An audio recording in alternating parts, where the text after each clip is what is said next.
currently recording now. Oh, wait. Hey, we're recording now. Are you recording? I am. No. Record. It's working. Hey, everybody. This is Excuse Factory, episode 10. Welcome. This is E-Rock, and that's Tyler. Hey, I'm Tyler. We're all here now. I can't believe we're on episode 10. But I guess for me, it's like episode 9. Yeah. Well, this is my third episode I've recorded today, and my enthusiasm is just as high as it was at the start of the day. Over 12 hours ago. Eric started his period. I'm not cranky, okay?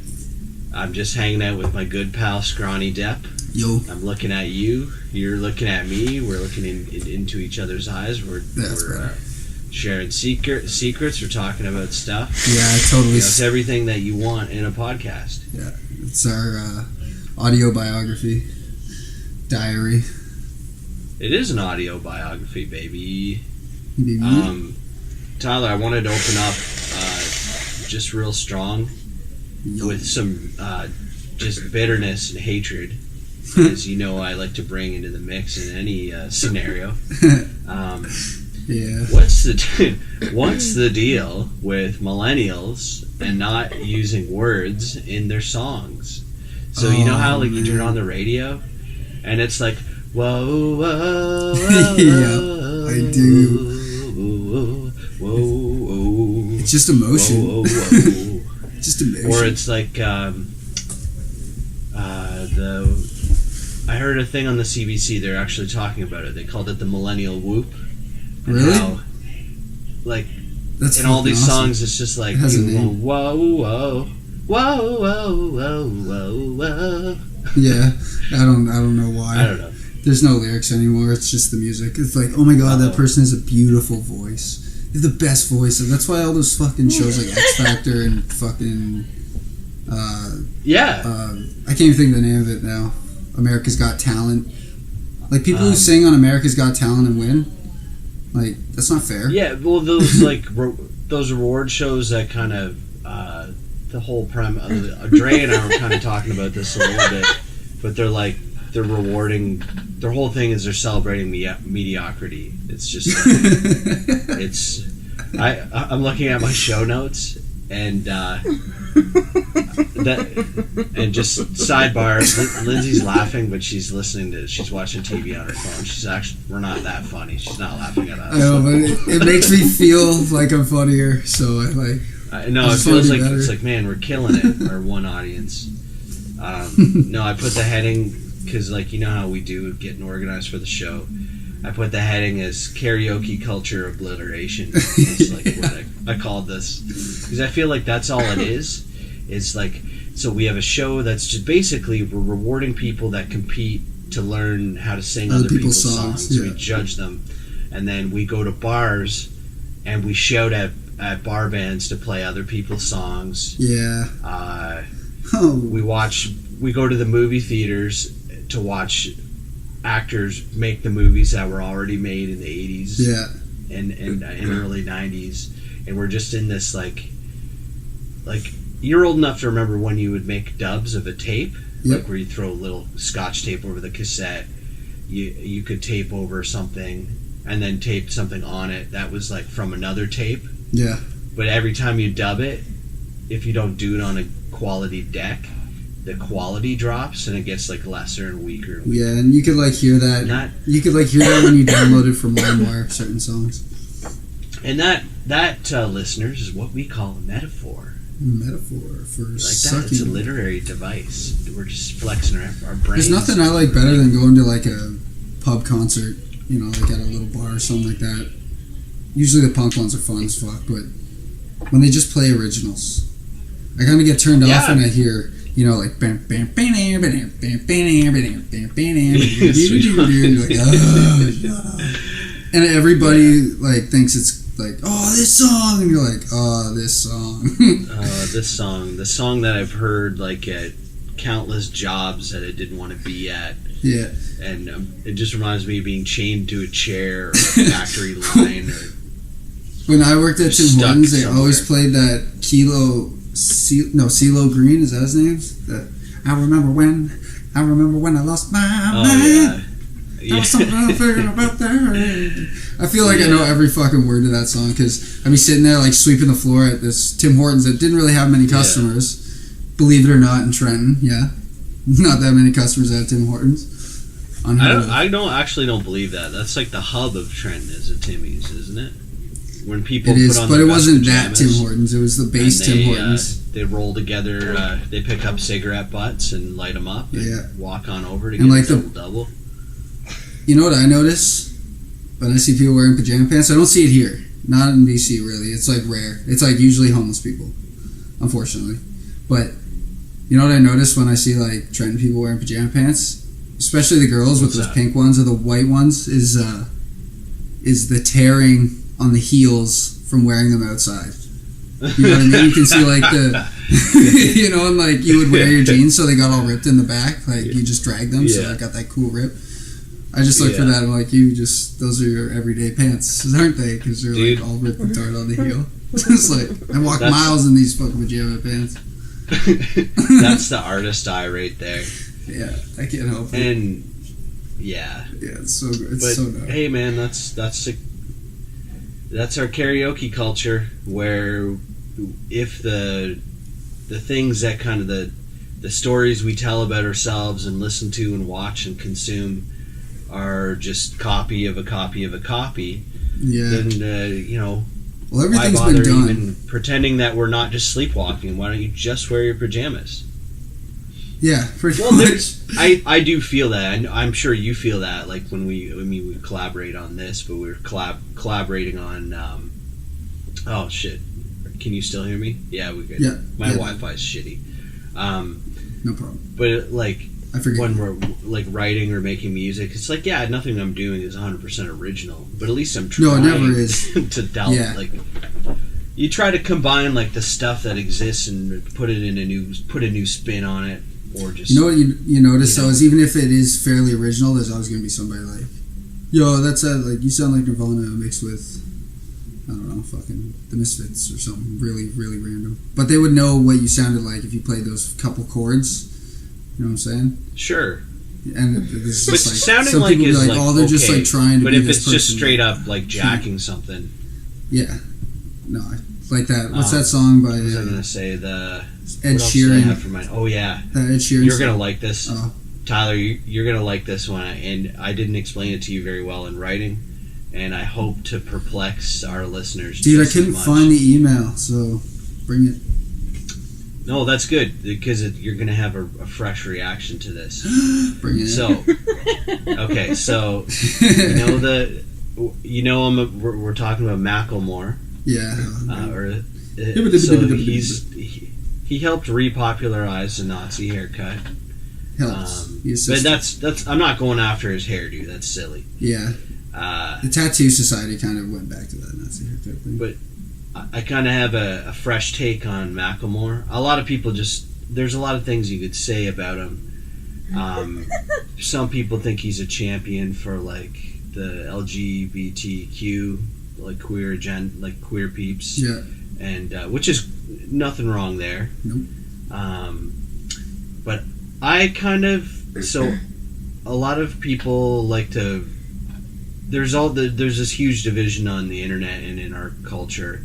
People are like, "No, if you try to stand up for someone and advocate for change, you're a social justice warrior." Oh yeah. Or if you try to like have a debate with someone who's a little more extreme, or maybe they're just not good at having a discussion without getting like offended. Why don't you get what I'm saying? Yeah, I hate that because you're like, I do get what you're saying, but I don't agree. Or like, maybe you're not getting what I'm saying because that's why you're getting offended. Because a lot of people get into that, like, both sides are guilty, whether you're on the left or right. Yeah. Everybody just resorts to name calling, and then there's no real debate. It's just it's just done. Boom, we just shut down all discussion. But I think nobody is looking at Macklemore like this. I think the way he wants to take homophobia out of hip hop is fucking racist. No. Okay. Hear me out. Hear me out now. Yeah, if you ever listen to like a Jedi Minds album, they drop the F-bomb. Yeah, they do. But there's like, it's in a lot of hip hop, okay? Yeah. But where does it come from? Where does Macklemore come from? I don't know. Me either. I haven't really read about him. Well, it's excuse. But I'm assuming. I'm assuming he's like from. I mean, he has a fucking song called "White Privilege." He feels bad about not being from a broken home or like shitty. You know, maybe a humble background. I don't know what his background is, but he wants rappers. Maybe he's apologizing for homophobia. But the problem doesn't is, matter. Whatever. Let's get rid of homophobia in the workplace and in real life.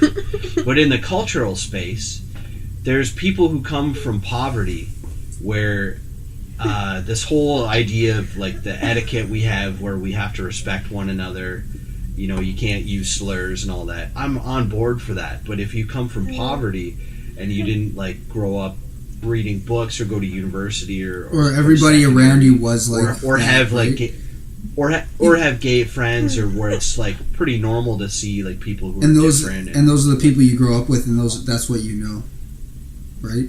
Yeah. You know, so if that's all you know, or if you're in a really poor culture where you have to become a drug dealer or something, and part of being a drug dealer or on the streets being a hustler is being macho, and they look at being gay as a sign of weakness. I mean, I don't agree with that, but I think it's oversimplifying to be like saying to somebody from that background, be like, no, you can't say that anymore, and then condemn them, and then it's like a shortcut because you're not. Well, it's kind of like saying, you can't paint this picture anymore. You were an artist who did this stuff, and you painted these pictures, but now you can't use these specific items in the paintings you painted because it offends people. But like everything offends somebody. Hell, sure, and it's. I think a lot of the rappers too. They're telling a lot of it is like doing a character or using a persona, and if you've anybody who's ever been around drug dealers, like who are at the lowest level, I got news for you people. They don't have perfect etiquette. When they see like same-sex couple, they're not like, you know, oh, what are you doing with your partner? Are you going to take your partner out for dinner? You know, they'll say something pretty hurtful to you to try to make you laugh. They'll say, they say ignorant shit, and sometimes they're just ignorant because they're fucking ignorant. They just don't know any better. Because where they grew up, man. Now, but if you do know better, then you know try not to be a dick. Yeah. But Macklemore made so much money from that fucking song, and he risked nothing to do the same love track. He's a straight white dude. Mm-hmm. Like, it's no different from you and I if we did this, like, made our comic book about trans rights. Yeah. Well, I don't know what it's like to be trans. You don't actually know what it's like. Yeah, you might have heard a million stories or whatever, but you never been on the bus dressed like someone else and have people actually looking at you. It's like people in it's like people in wheelchairs too. Like Dylan, he's like, I'd rather somebody ask a question to me like, hey, how'd this happen? Or like, instead of just gawking and then having their, like kids mainly, like, and then having their parents be like, don't stare, it's not polite. And it's like, well, the kid's obviously wondering like what's up, so just let them ask because it's just something to get past, and you would have a that's like that's just, you know, that's certain people's perspective on it. Some people don't want to be asked, I'm sure. Maybe. But a lot of people, they just look at, they're like, oh, like a lot of this culture we're taught, the karaoke culture, is like they see headlines or they see a tweet and they don't engage beyond the surface shit. Word. You know, all they see is one little thing. They don't look, where does it come from? What does it mean? Is it part of a bigger pattern? And anyway, I kind of wish I was drunk explaining this so I could be more outrageous, but I think I made my point. You did. Didn't like have to interrupt you and be a dick. Yeah. No, he didn't. It was like, so I think I'm gonna keep sober podcasting. I don't know. What do you think? It's fun either way, to be honest. Like I know that the sober podcastings are a little more serious, but the drunk ones are just like funny, a lot of laughing and like baby, and, you know, like stupid shit. Like, I know. Oh my god. I can't. You know what though? I just can't. I can't do it. I can't. I like to drink beer though. I did stay true to our whole... Yeah, I do too, man. But fuck it. I drank a lot when I was on holiday, and like I put on like 10 pounds or close to that. I've been playing hockey every weekend, and my job is a lot of walking, man. Like a lot of walking. I walk all over the place in this huge fucking warehouse. So yeah, well, and you were already fucking trim, so yeah. I played the hockey my whole life and skated literally every day for like a long time. I didn't even understand. Me and my friends would talk about it, be like, "What do you fucking people who don't skateboard do?" Because we'd skate and then we'd go like, I don't know, watch skate videos or Dragon Ball Z shit or listen to cool music. And then when we got older, we'd get drunk and party and then go skate. And then you'd go skate and it would be fucking sick because somebody'd land something gnarly. And then you'd be all stoked. And then you go play asshole in the trailer, that card game. And get drunk again and smoke weed. Yeah. And then after that, go skate. And I was just like, and I'm sure you get the same shit when you listen to or play music with your homies. You know, you jam, then you have some drinks. Yeah. And like, especially that was the fucking sickest riff, or like we made a song or whatever, and everybody's stoked, so you have beers. And then and then you watch shit about bands or whatever, or like this guy plays his guitar whatever way, right? And then the next day fucking do that shit again and then drink, and it's like this ongoing thing. It's fucking sweet. But then I always try to think about like, what the fuck do you like? Yeah, I've done that. Jocks and shit, dude. I don't know. I can't drink all the time anymore. No, it fucking eats away at you. It sucks the good out of my brain. Like I do like to do it, but I can't do it more than a couple days because I'm drinking. For me has been more recent, but back in the day, I was pretty much just smoking weed. We just smoke a lot of weed. There was a summer where that's what we did. That's literally soon to be government sanctioned behavior. So you got to exercise your right as a Canadian. Saw a thing on the news about people being allergic to weed, and it was like, yeah, I'm sure there's people allergic to weed or whatever, but they made it sound like you'll go into anaphylactic shock and all this shit, and you won't know you're allergic to weed until you smoke weed. It's like, okay, well, you don't know you're allergic to peanuts until you eat peanuts, right? I think any substance that is a potential allergen is just as dangerous. Yeah. Like weed is just one of those things. It's just introduced now as something legal. It's just introduced now as something legal, but people are allergic to alcohol. Alcohol can make people really sick and kill them. You know what I mean? It can make you beat up your family or like do some bad sex stuff to people. And that's a whole other spectrum. Get in a car and crash it and kill people. But like, I'm sure people have allergic reactions to like hops and beer, you know, or whatever, and you get stomach problems, or maybe their fucking neck swells up, or I don't fucking know. But I'm just saying. Like, I have a close family member who has an allergy to certain types of beer. Like they just can't have it at all. So let's put it all over the news to try to like force something to make it, like push it or make it illegal still. And the people they had doing the interviews were like actors, man. Like I hate the news. And they had one chick, her face was blurred, and she was like an ex like police agent something thing. Yeah.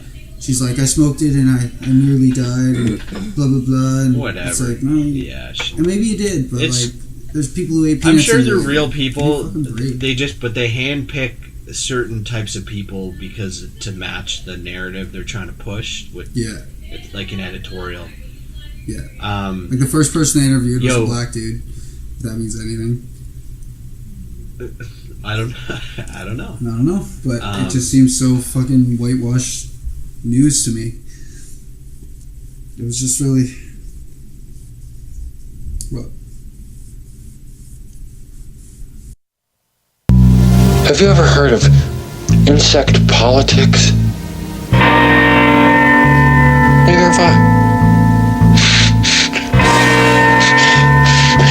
Insects don't have politics. They're very brutal.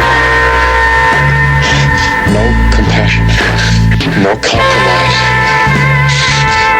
We can't trust the insect.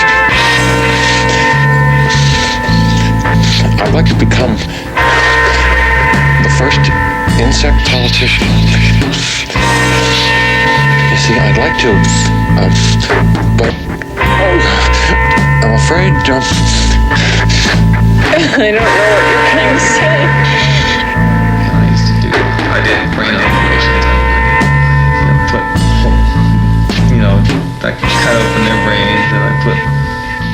these little wires in their heads and zapped out parts of them and zapped drugs into them, and I watched what they did.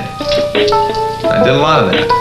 Did you learn from it? Yeah, I learned a lot from it. That's where I came up with all my ideas.